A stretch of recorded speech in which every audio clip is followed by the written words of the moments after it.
안녕하십니까. 사랑하는 내 손안의 주일학교 페이스북 페이지 구독자 여러분들, 그리고 유튜브 구독자 여러분들 안녕하십니까. 내 손안의 주일학교 시간이 돌아왔습니다. 구독과 좋아요 부탁드릴게요.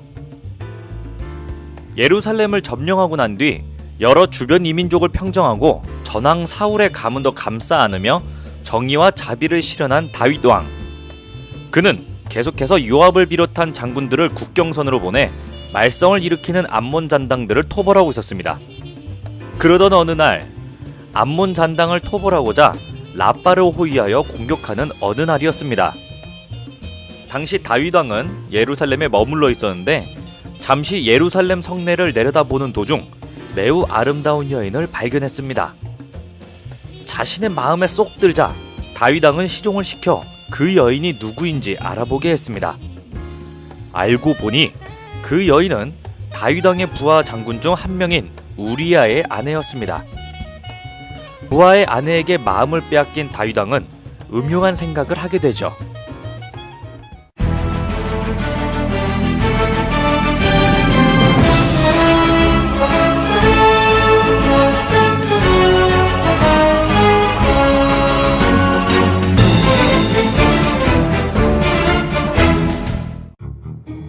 먼저 다윗 왕은 요압을 통해 우리아를 예루살렘으로 불러들였습니다.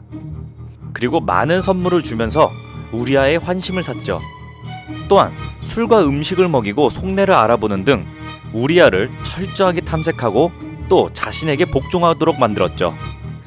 그렇게 부하 우리아의 충성심을 확인한 다윗 왕은 우리아를 죽이고 그의 아내를 빼앗을 계획을 세우게 됩니다. 그렇게 다윗 왕은 자신의 가장 충실한 장군인 요압에게 편지를 한 통 보내게 됩니다. 우리아를 전투가 가장 심한 곳 정면에 배치했다가 그만 남겨두고 후퇴하여 그가 칼에 맞아 죽게 하여라. 다윗 왕답지 않은 편지에 요압은 긴가민가했지만 왕에 대한 충성심이 더 높았는지라 왕의 편지대로 행했습니다. 그리하여 요압은 라빠를 포위하고 있다가 자기가 보기에 가장 강해 보이는 쪽으로 우리아를 보냈습니다. 헌데 전투가 치열해지면서 우리아뿐만 아니라 다윗 왕의 부하 장수 몇이 화살을 맞아 쓰러져 죽었죠. 물론 우리아 역시 전사했습니다. 전령은 곧바로 다윗 왕에게 이 소식을 전했죠. 라빠의 병사들이 저희보다 우세하였습니다. 그들이 저희에게 맞서 들판으로 나오길래 그들을 추격하여 성문 입구까지 갔습니다. 그러자 궁수들이 성벽 위에서 임금님의 부하들에게 활을 쏘아대어 부하 몇이 쓰러졌습니다. 임금님의 부하 히타이트 사람 우리아도 죽었습니다. 이 소식을 들은 다윗 왕은 심란하면서도 침착했습니다. 그는 전령에게 이야기했죠. 너는 요압에게 이렇게 전하여라.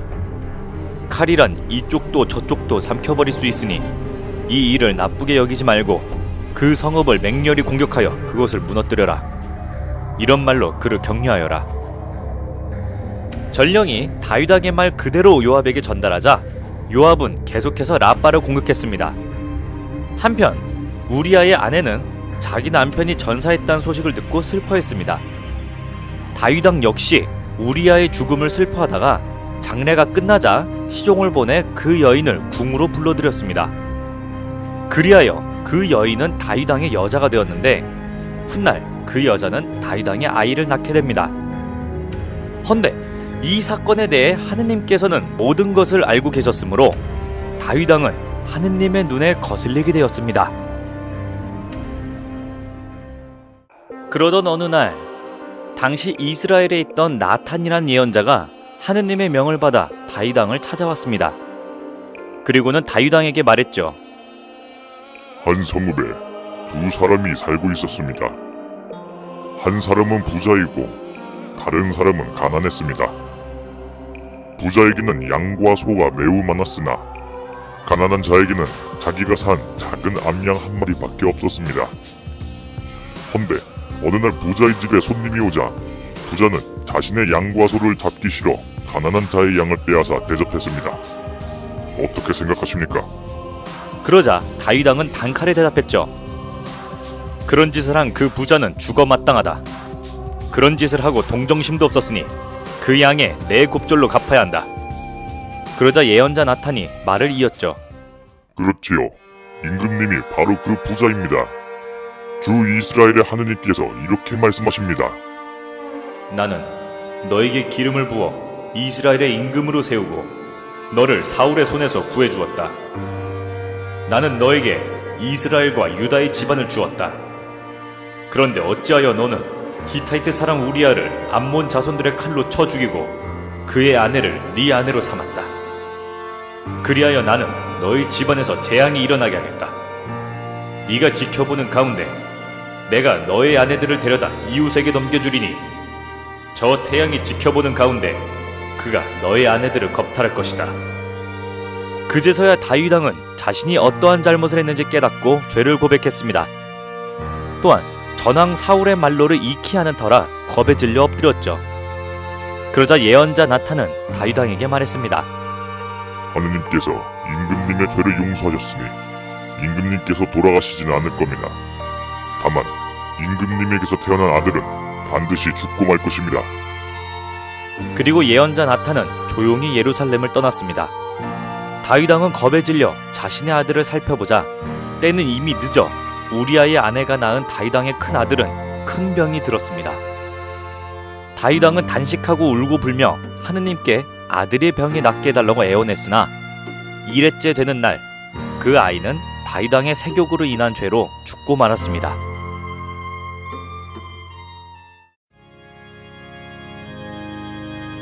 전왕 사울이 재물의 욕심을 내 죄를 지어 하느님께 벌을 받았다면 후왕 다윗은 여자의 욕심을 내 죄를 지어 하느님께 벌을 받았습니다. 그것도 자신의 부하 아내를 탐낸 나머지 충성스러운 부하를 일부러 죽음에 이르게 해서 아내를 받아들이는 척 빼앗은 것이죠. 이는 사실 다윗 왕을 질투하여 그를 죽이려고 했던 사울보다도 더 질이 나쁜 죄입니다. 자신의 성적 욕망을 위해 충성스러운 부하를 속여 죽여버렸기 때문이죠. 하지만 사울 왕과 달리 다윗 왕은 왕위를 빼앗기지도 않았고 죽음을 맞이하지도 않았습니다. 그 이유는 바로 회개에 있습니다. 사울 왕은 자신을 문책하는 예언자 사무엘에게 말대답을 하며 자신의 죄를 인정하지 않았지만 다윗 왕은 자신을 문책하는 예언자 나탄의 말을 인정하고 죄를 뉘우쳤기 때문이죠. 회개라는 것은 어쩌면 굉장히 간단해 보이고 속편한 것으로 보여질 수도 있습니다. 하지만 회개라는 것은 자신의 잘못을 알고 이를 뉘우치면서 자신의 잘못으로 인해 상처받은 이에게 용서를 빌고 자신의 죗값을 다하는 것을 의미합니다. 무지몽매한 사람들은 그저 미안해 한마디 하면 모든 걸 용서받을 수 있다는 생각을 하기 마련입니다. 하지만 조금 더 정의로운 사회를 만들기 위해서라면 우선 자신의 잘못으로 인해 상처받은 이들을 위로하고 자신의 잘못을 뉘우치며 필요한 죗값을 다하는 것이 옳은 방향이겠죠. 그리하여 지금 우리는 고해성사를 바치고 죄를 뉘우칩니다. 고해성사에는 성찰, 반성, 회개, 보속이 모두 들어가 있기 때문이죠. 이번 한 주 동안은 자신의 죄를 다시 한 번 더 돌아보는 계기가 되었으면 합니다. 데오 그라시아스.